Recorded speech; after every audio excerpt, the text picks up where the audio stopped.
We have a very special Taste Test Tuesday today where we are putting our taste buds in the hands of Chef Dave.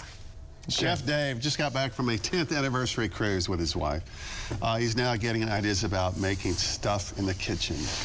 So I hope this is good. It's very strong. We have garlic, we have red onion. It is very strong. And this is like, I mean, this is waking me up. So I was on this Royal Caribbean cruise. They offered cooking demo classes in one of their onboard Mexican restaurants. Okay. My wife volunteered to make the margaritas. She got the fun job. I was volunteered by other guests who I did not know to make guacamole. I did not pick out the sombrero. I'm not making fun. My instructor, Wilmer from Costa Rica, he plopped the sombrero on my head. He gave me a Spanish name, and then we were off demoing this guacamole, fresh guacamole. So, and he gave it to you like the step-by-step.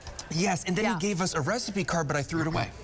So then my wife and I are having to remember this recipe, but my wife makes this at home, something similar. So I was doing the cooking demo, you know, kind of play into the crowd. So here's what we do. And I wrote down the recipe, but it's all just basic, you know, figure it out. So we got red onion, and we're gonna chop the red onion. Now I'm not gonna put the whole red onion in. Thank you. I've already started to weep.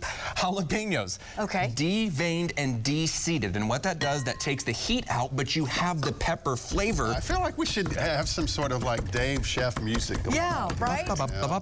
Yeah. So these are the parts that are going to be the hardest vegetables. It doesn't really matter if you smash them into oblivion. You don't want to smash the tomatoes like this, but you can do that with the garlic and the peppers. So the peppers are not supposed to be hot, and they're just going to have a pepper flavor. So these are my greens. Then an avocado. So this was a cool trick that he had. Here's how you pick out an avocado. You have the stem. If you pop it off, it's done. And these are going to be a little bit more overripe. Here's the stem. If it pops off, it's ripe.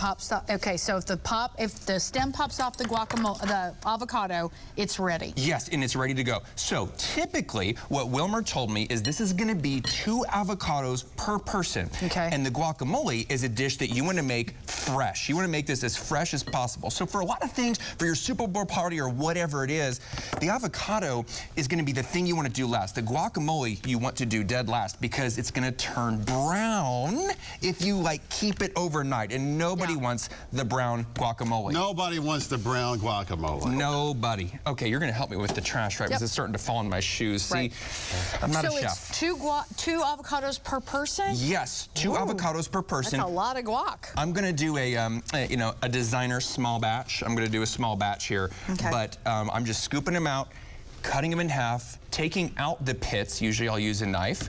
Whoa. There you go, Alan. That was for you. That one took off down the hole. We can plant a seed. Okay. So then I'm going to smash it. And now, Leanne, I need some of your help. Okay. Could you go ahead and just pop in the cilantro or the tomatoes, whichever you want. Do you want all of it? No. Yeah, go ahead. Really? Let's do half. Let's do half.